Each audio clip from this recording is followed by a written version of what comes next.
국민의힘 윤리위원회가 한동훈 전 대표에 대한 제명 처분을 발표했습니다. 국민의힘 당내 갈등이 극단으로 치닫는 모습인데요. 더불어민주당 김병기 의원을 둘러싼 논란도 사그라들지 않고 있습니다. 경찰이 압수수색을 실시하며 수사가 본격화한 가운데 논란이 계속되고 있는데요. 관련 내용 박원석 전 국회의원, 김철현 전 국회 정책연구위원 두 분과 자세한 이야기 나눠보도록 하겠습니다. 어서 오십시오. 안녕하세요. 안녕하십니까. 예, 한동훈 전 대표에 대한 어떤 징계는 잠시 후에 이야기를 나눠보도록 하겠습니다. 자, 이재명 대통령 취임 후 5번째로 일본 총리를 만났고 다카이치 사나에 총리와 이제 1박 2일간의 만남을 가졌습니다. 그러니까 시진핑 중국 국가주석과의 만남 이후에 연달아서 중국과 일본 정상을 만나게 됐는데 굉장히 좀 화기애애한 분위기 속에 마무리가 된 것 같습니다. 전반적인 평가 들어볼까요? 네, 그렇습니다. 이번이 이제 두 번째 네. 그 한일 정상회담인데요. 뭐 짧은 시간이긴 했지만 두 정상 간에 상당 정도의 어떤 유대감, 신뢰감 이런 걸 형성한 정상회담이 되지 않았나 싶고요. 네. 특히 이번에 이제 회담 장소가 나라였는데요. 일본의 고대 도시고 거기가 이제 다카이치 총리의 고향이라 그래요. 네. 그리고 이제 고대의 한일 간의 교류가 굉장히 활발했던 지역으로도 알려져 있어서 그 장소를 지난번 경주에서 정상회담 때 이재명 대통령이 제안을 했고 다카이치 총리가 그걸 수용을 해가지고 거기서 정상회담이 이루어진 것도 조금은 특색 있는 모습이었습니다. 네. 이번에 뭔가 이게 한일 간의 구체적 합의 이런 게 도출이 된 건 아니지만 어쨌든 셔틀 외교의 본격적인 이제 시작을 알린 정상회담이고 또 양국 정상 간의 어쨌든 돈독한 그런 신뢰를 쌓는 계기이기도 했고 특별히 돋보였던 거는 여태까지 한일 정상회담을 하면서 그 일본 총리가 우리 대통령이 도착한 숙소까지 마중을 나왔던 네. 적은 없었습니다. 예정이 없었던 거로 네, 우리 시작하더라고요. 대통령실 관계자들도 조금 놀랐다. 네. 그 정도 환대에 대해서 그만큼 일본에서도 어쨌든 한일 관계의 회복에 비중을 두고 있다는 방증이 아닌가 싶습니다. 일단 이전 정권에서 정권에 따라서 좀 관계가 안 좋았기도 했고 좀 멀어졌기도 했고 근데 관계 복원에 대한 의미가 있다고도 볼 수 있을 것 같은데 어떻게 생각하시는지 저도 들어보겠습니다. 한일 관계가 상당히 이제 안정적인 관계로 예. 들어갔다고 보고요. 방금 얘기하신 것처럼 진보 정권의 대통령이 들어서게 되면 한일 관계가 늘 불편했거든요. 노무현 정부 때도 그렇고 문재인 정부 때는 정말 최악의 관계였거든요. 아마 이재명 정부 때 들어와서는 어떤 진보 정권이 들어서게 되면 한일 관계가 과거사 문제 때문에 또 불편할 것이다 하는 부분들을 아마 실용 외교라는 부분으로 조금 극복해 보려고 했던 것 같고요. 아마 이재명 대통령이 먼저 일본에 손을 많이 내밀었거든요. 네. 대통령 취임 이후에 트럼프 대통령을 만나러 가기 전에 다카이치 총리 이전이긴 하지만 그때 이시바 총리를 먼저 만나서 그때 얘기했던 부분이 보면 한일 과거사에서 가장 문제가 됐던 위안부 어떤 합의에 대해서도 그리고 강제징용 배상 문제에 대해서도 과거 정권의 어떤 합의를 다 존중하겠다고 했거든요. 그렇다면 예. 한일 관계에서 과거사 문제로 삐걱거릴 일은 애당초 없었기 때문에 아마 그런 부분에 있어서도 일본 정부에서 좀 노력을 평가한 것 같고요. 아마 그때도 보면은 APEC 때 지난해 11월 달에 일본에서 오긴 했지만 다카이치 총리 오긴 했지만 이번에 또 한 번 더 이재명 대통령이 또 일본을 갔기 때문에 그런 부분에 있어서도 아마 다카이치 총리가 나름대로 아마 이재명 대통령이 노력하는 만큼 그만큼 이제 본인들도 조금 여기에 대해서 조금 대응을 해야 되겠다. 이 부분에 노력을 해야 되겠다 하는 그런 부분들도 있다고 보이거든요. 네. 다카이치 총리 같은 경우에도 보면 지금 매년 가던 어떤 야스쿠니 신사 참배를 올해는 안 가거든요. 또 독도는 일본 땅이라고 하는 부분들도 혹시나 또 한국 국민들이 정서를 건드릴까 싶어서 굉장히 유효하는 걸 보면 앞으로도 한일 관계는 굉장히 조금 안정적으로 이제 진행될 가능성이 커졌다는 말씀을 좀 드리고 네. 연초부터 지금 보면은 한중 어떤 외교가 있었고 그리고 한일 회담이 있었는데 결국 이 모든 것들이 왜 이렇게 연초부터 숨가쁘게 하나를 보면 결국은 4월 달에 미국의 트럼프 대통령이 중국을 방문하는 것에 대한 대비라고 보이거든요. 결국은 미국 입장에서 볼 때는 한일 관계가 불편한 것보다는 상당히 조금 안정적인 어떤 것들이 중요한데 네. 그렇게 되면 아무래도 미국에서는 동북아 전략을 펼치는 데 있어서 상당히 안정적이라고 하는 부분이 있거든요. 또한 아마 중국과의 관계도 이렇게 풀어놓고 되면 트럼프 대통령이 이제 중국에 오게 되면 4월 달에 오게 되면 결국 미중 또 남북 간 정상 간이 한번 모일 수 있는 기회가 생길 수 있다고 보이거든요. 그렇기 예. 때문에 아마 이재명 대통령이 연초부터 아마 중국을 국빈 방문하고 한 이런 부분들은 트럼프 대통령의 4월 방문에 맞춰서 미중 남북 어떤 정상들이 베이징에서 만나든 아니면 평양에서 만나든 그러한 것들에 대한 극적인 조금 이벤트를 만들어 보려고 하는 부분이 있지 않겠나. 그래서 네. 전 앞으로 이제 이재명 정부 여러 가지 어떤 외교들이 이제 한중 한일 회담이 끝나면서 전체적으로 이제 트럼프 대통령이 방중에 맞춘 외교 쪽으로 전체적인 초점이 좀 이동하지 않을까 이렇게는 뭐 예상을 합니다. 예. 올해가 시작되고 이재명 대통령의 연이은 이 외교 일정, 중국 방문, 일본 방문 일정이 마무리가 됐고요. 저희는 다음 주제 넘어가 보도록 하겠습니다. 기습 제명이다라는 얘기도 나오고 있는데 국민의힘은 당 윤리위가 이 당원 게시판 사태와 관련해서 한동훈 전 대표를 심야에 기습 제명하면서 당내 갈등이 확산하고 있는 모습인데요. 관련 영상 보고 대담 이어가도록 하겠습니다.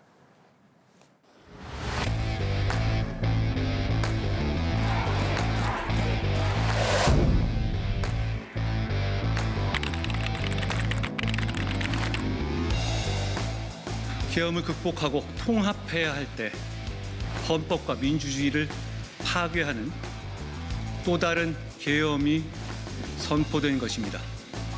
국민, 당원과 함께 이번 계엄도 반드시 막겠습니다. 윤리위원회 결정을 곧바로 뒤집고 어떤 다른 해결을 모색하는 것은 우선은 저는 따로 고려하고 있지는 않습니다.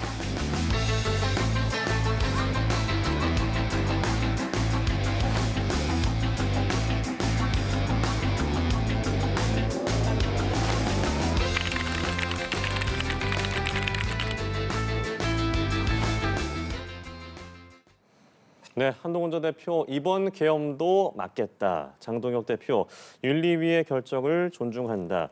사실 뭐 시점도 그렇고 물론 이제 윤민우 윤리위원장을 임명하면서 예견됐던 수순이라고는 하지만 시점에 대해서 좀 많이 좀 놀라셨을 것 같기도 한데 어떻게 좀 보셨어요? 그렇죠. 예견됐던 수순이긴 합니다만 네. 이렇게까지 전격적으로 또 제명이라는 결정까지 내려지리라고는 예상을 못했습니다. 특히 이제 이게 새벽에 제명 결정이 내려졌는데 불과 몇 시간 전에 윤석열 전 대통령에 대한 결심 공판에서 사형 구형이 있었지 않습니까? 예. 그 사형 구형이 영향을 미쳤는지는 모르겠습니다만 그런 해석도 그래서 일부에서는 나옵니다. 결국 윤석열 탄핵, 계엄 반대에 대한 일종의 정치적 보복 아니냐, 윤호개인 세력에 뭐 그런 해석이 나올 만큼 한동훈 전 대표를 축출하려고 하는 그런 장동혁 지도부의 의지가 있었다고는 합니다만 이렇게까지 전격적으로 하겠느냐 싶었는데 그런 결정이 내려졌고요. 그 결정문을 저도 좀 봤는데 뭐 국민의힘이라는 다른 정당의 일이긴 합니다만 네. 우리가 이제 정당에 참여해서 정당 활동을 해보면서 이런 일이 있을 때 시시비비를 판단하는 기준이라는 건 있지 않습니까? 근데 그런 기준에 비추어 봤을 때 설령 한 전 대표의 가족이 그 결정문에 나와 있는 대로 뭐 천여 건에 이르는 그런 게시물을 올렸다 하더라도 그걸 이렇게 공개적으로 밝혀서 제명이라는 징계를 내릴 만한 일인가 싶습니다. 과거에 이제 이준석 전 대표에 대한 징계가 있었을 때 굉장히 무리하다는 비판을 많이 받았는데요. 네. 그때도 당원권 정지에 그쳤습니다. 그리고 최근에 민주당에서 의원들에 대한 그 제명 결정이 이루어지고 있는데 그건 명백한 비위와 관련된 그런 제명 결정이거든요. 근데 이건 어떻게 보면은 당내 민주주의의 하나의 그 수단이고 통로라고 할 수도 있는 익명의 게시판에서의 어떤 표현의 자유라는 거는 보장돼 있는 거지 않습니까? 그런데 그걸 여론 조작이다. 당원 게시판에 그간에 올라왔던 글이 아마 100만 건은 넘을 겁니다. 근데 그 중에 천여 건이 한동훈 전 대표의 가족에서 작성됐다 그래서 그게 과연 여론 조작인가? 라는 데 대해서 저는 좀 상식적인 이 기준으로 봤을 때 좀 무리한 그 결정을 윤리위원회가 하고 있다는 생각이 들고요. 결국 이건 어떤 사실관계에 기초해서 엄밀한 그런 판단을 통해서 내린 결정이라기보다도 네. 지금 장동혁 대표를 위시한 현재의 지도부가 한동훈 대표와 친한계를 국민의힘이라는 플랫폼에서 찍어내겠다라는 어떤 정치적 의지가 앞선 그런 결정이라고 보이고요. 당연히 이건 이제 한동훈 전 대표 측에서 법원으로 뭐 가처분 신청 네. 등등의 사법적 다툼으로 가져갈 텐데요. 저는 만약 가처분 신청이 이루어진다면 저 제명 결정의 효력이 유지될까 싶습니다. 왜냐하면 예. 이게 그냥 당원권 정지 몇 개월 정도의 징계라면 이게 정당은 고도의 이제 자치를 보장받고 있는 그런 조직이기 때문에 네. 법원이 정당 내부의 의사결정에 잘 개입하지 않습니다. 그러나 대법원 판례로도 제명이라는 것은 어떤 정치인에게 정치 생명을 뺏는 일이기 때문에 그만큼 엄밀성을 요구하는 거거든요.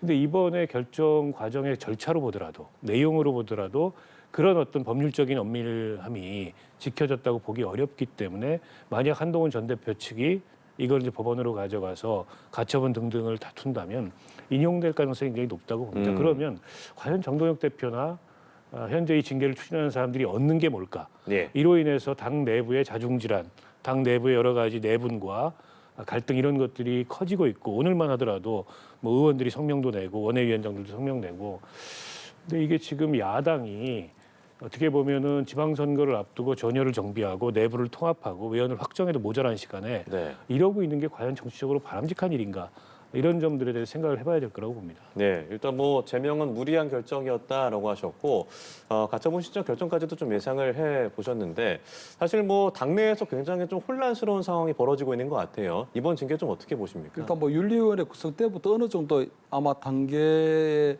논란을 가지고 그러니까 이 한동훈 전 대표에 대한 어떤 중징계나 어느 정도 예견은 됐던 상황이거든요. 다만 어제 같은 경우에는 보면 윤석열 전 대통령이 1심 구형이 있는 날이었기 때문에 아마 그 부분에 있어서는 굉장히 좀 전 치밀하고 정교하게 이번 징계가 좀 이루어졌다고 보이거든요. 결국은 윤석열 전 대통령에 대한 구형이 있는 날 결국은 사형 아니면 무기징역이 나왔기 때문에 거기에 대한 책임은 결국은 한동훈 전 대표에게 있다는 부분들을 조금 부각시키기 위해서 아마 어제 긴급한 윤리위원회를 열어서 아마 제명 처분을 좀 한 걸로 보이고요. 아마 이렇게 되면은 당내에서도 논란이 벌어지게 되지만 어떤 합리적 보수 중도층에서 보면 굉장히 좀 반발이라든가 실망이 커질 수밖에 없는 부분이 있거든요.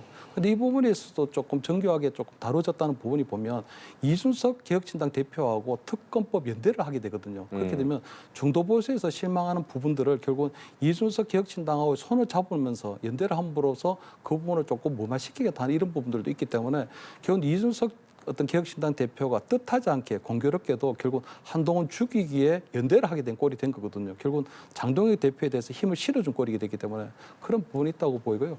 결국은 저는 지금 한동훈 전 대표의 대응 방식에도 저는 조금 문제가 있다고 보이거든요. 결국 익명 게시판이기 때문에 이건 익명성이 있는데 왜 이게 민주주의를 파괴하는 거냐 이렇게 되는 건데 네. 사실 익명 게시판을 만약에 관리자라든가 또는 장동혁 대표 체제에서 그 부분을 아마 당 어떤 익명이긴 한데도 불구하고 또 조사에 들어갔던 문제가 있지만 익명 게시판이 어떤 기술적 오류로 인해서 이게 공개가 돼버린 부분이 있거든요. 네. 그 공개된 글을 많은 사람들이 보게 됐고 안타깝게도 많은 사람들이 보게 됐고 이것이 논란이 된 부분이거든요. 그래서 나중에 보면 한동훈 전 대표도 이 부분에 있어서 나도 나중에 알았다고 시인을 했기 때문에 이 부분에 있어서 본인이 어떤 형태로든지 도의적이나 정치적 책임을 지는 부분을 하면 되는 건데 사과를 하면 되는 건데 끝까지 이것은 익명 게시판이었기 때문에 이거는 민주주의에 대한 도전이라는 식으로 했기 때문에 이 부분 이때까지 온 걸로 저는 보이거든요.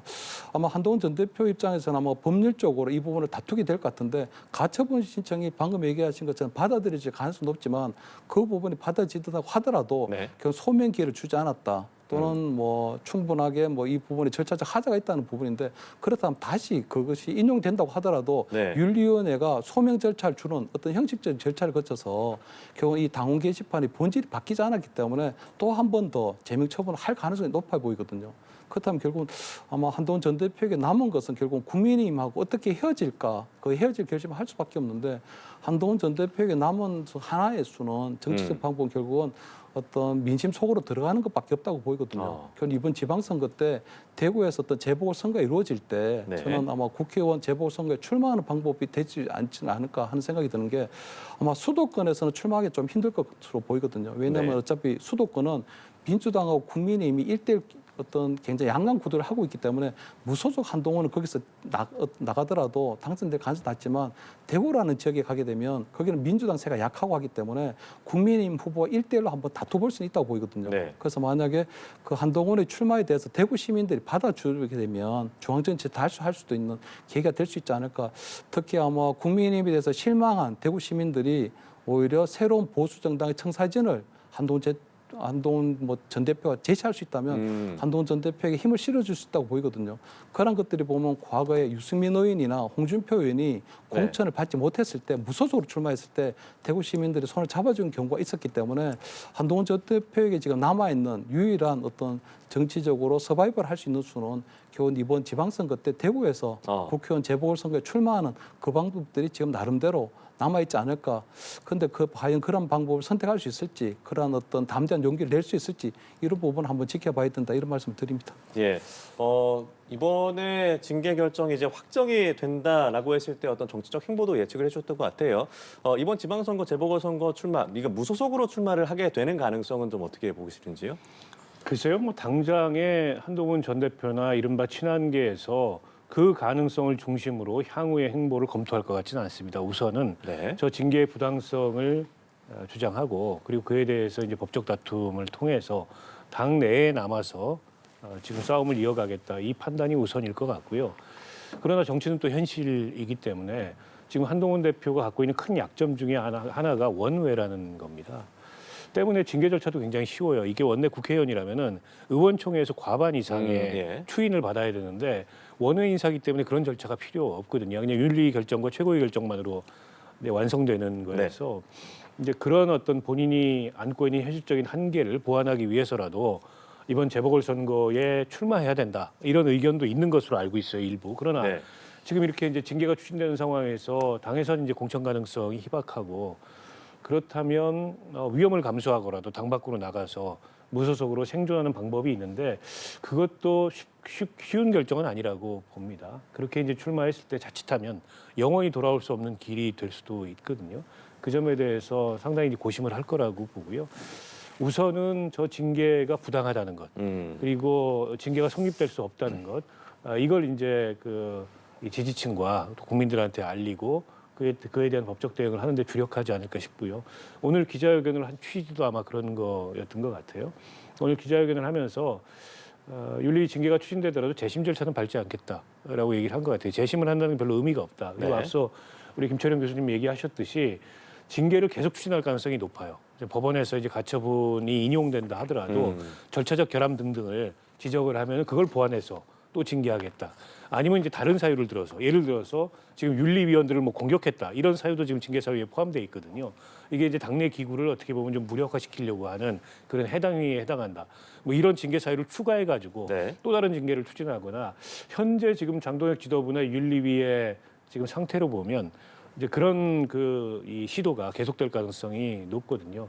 이게 자칫하면 이게 마치 이제 진흙밭 싸움처럼 굉장히 지리한 밖에서 보기에는 누가 잘했고 누가 잘못했는가를 가리기가 어려운 이제 그런 이전 투구 양상으로 전개될 가능성도 있어요. 어쩌면 장동혁 대표나 현재 당 주류는 그런 것까지도 감내하겠다라는 판단하에 이 징계를 추진하고 있는지 모르겠습니다.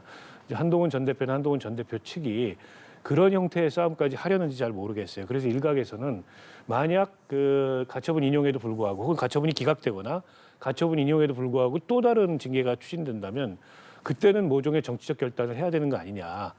그럴 가능성이 있다 이런 전망도 있는 것 같아요. 두고 볼 일이고요. 네. 어찌됐건 간에 이게 이제 국민의힘이라는 정당 내부에서 지금 이 시점에 이런 일이 일어나고 있는 건 객관적인 입장에서 보기에는 국민의힘이라는 정당이 참 한가하구나. 전직 대통령은 지금 사형구형을 받고 내란 정당이라는 프레임으로부터 자유롭지 못하고 여당이 어떤 정치적인 실책이 있어도 그 반사이익조차 누리지 못하는 상황에서 이렇게 내부 싸움으로 지금 이 시간을 허비하고 당력을 허비할 땐가라는 생각이 그냥 객관적인 입장에서 들어요. 아마 국민의힘의 좀 합리적인 지지층이나 당이 크게 변화해서 야당으로서의 제대로 된 견제력을 행사해야 된다 이렇게 생각하는 당원과 지지층이 보기에도 지금 상황이 매우 답답하지 않을까라는 생각이 듭니다. 그러니까 말씀하신 부분들, 그러니까 국민의힘 내에서도 뭐 당원들 지지층의 어떤 입장차가 크게 다를 겁니다. 그러니까 계엄에 대해서, 탄핵에 대해서 입장차가 많이 갈려 있는 상황에서 이제 지방선거도 얼마 남지 않은 가운데 이렇게 한동훈 전 대표에게 징계를 내린 것, 이 시점에서 사실 이게 좋은 것일까라는 생각이 들 수도 있을 것 같아요. 왜냐하면 당내에서도 원내에서도 이 오전에 초재선 소장파 모임에서도 의견을 밝히기도 했고 여러 가지 SNS를 통해서 부담감을 말하는 의원들도 있습니다. 왜 지금 이 시점일까? 뭔가 좀 털어내고 싶었을까? 어떻게 좀 생각하세요? 그래서 일단은 뭐 2018년 박근혜 대통령 탄핵되고 난 이후에 보면 2018년 지방선거 때 대구 경북을 빼고 다 졌었거든요. 네. 그렇기 때문에 아마 지금 국민의힘 지도부에서 볼 때는 아마 이번 지방선거 같은 경우에도 보면 이재명 정부가 들어서고 난 이후에 1년 이내에 치러진 선거고 여전히 국민의힘이 내란 정당이라는 이미지에서 벗어날 수 없기 때문에 지방선거에 대한 가능성을 좀 낮게 보는 것 같아요. 그렇기 때문에 아마 지방선거 이후에 그러면 장동혁 대표 체제 이후에 새로운 어떤 당권 질서가 펼쳐지게 될 텐데 지방선거는 이미 좀 어렵다고 판단을 했을 지번 것이다. 때 제가 좀 어렵다고 보고 예. 그 이후에 아마 차기 어떤 뭐 그 이후에 새로운 어떤 당군 질서가 개편될 때 그때 아마 그냥 계속적으로 장동혁 체제를 비롯한 이 체를 그대로 가져가려고 하는 걸로 보이거든요. 그러다 보니까 아무래도 한동훈 전 대표가 그대로 있게 되면 아마 지방선거에 대한 책임을 장동혁 대표 그대로 지게 된다면 한동훈 전 대표가 당권을 가질 가능성이 굉장히 높고 그렇다면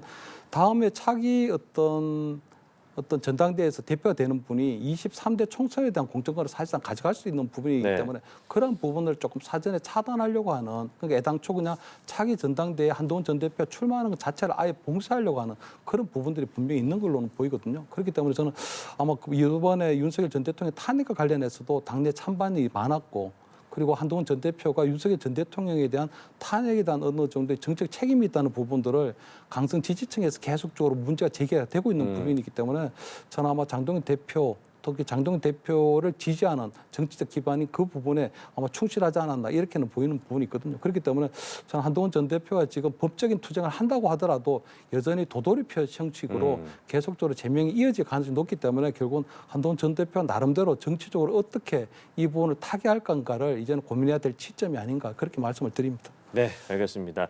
이번에는 민주당의 제명 징계 얘기도 해보죠. 김병기 전 원내대표 의원 자택실 등 경찰이 이제 압수수색을 하면서 김병기 의원에 대한 수사도 속도를 내고 있는 모습인데 사실 김병기 의원 같은 경우에는 뭐 탈당 이런 것은 없다라고 못을 받고 있는 상황이고 그러니까 이번에 내가 물러서면 정치적으로 재기하기 어려울 것이다라는 스스로의 판단일까요? 어떻게 보십니까? 뭐 그런 판단이 좀 깔려 있는 것 같습니다. 본인이 이제 재심 신청을 한다고 하는데 아마 재심하더라도 결과는 별로 바뀌지 않을 것 같아요. 현재까지 민주당의 분위기로 보면. 예. 그런데다가 오늘 이제 경찰이 강제 수사에 착수했고 또 지금 김병기 의원하고 다툼이 있는 전직 보좌관들도 경찰 조사를 받았는데 사실관계에 전혀 이 말하자면 변화가 없다 이렇게 주장을 하고 있어요.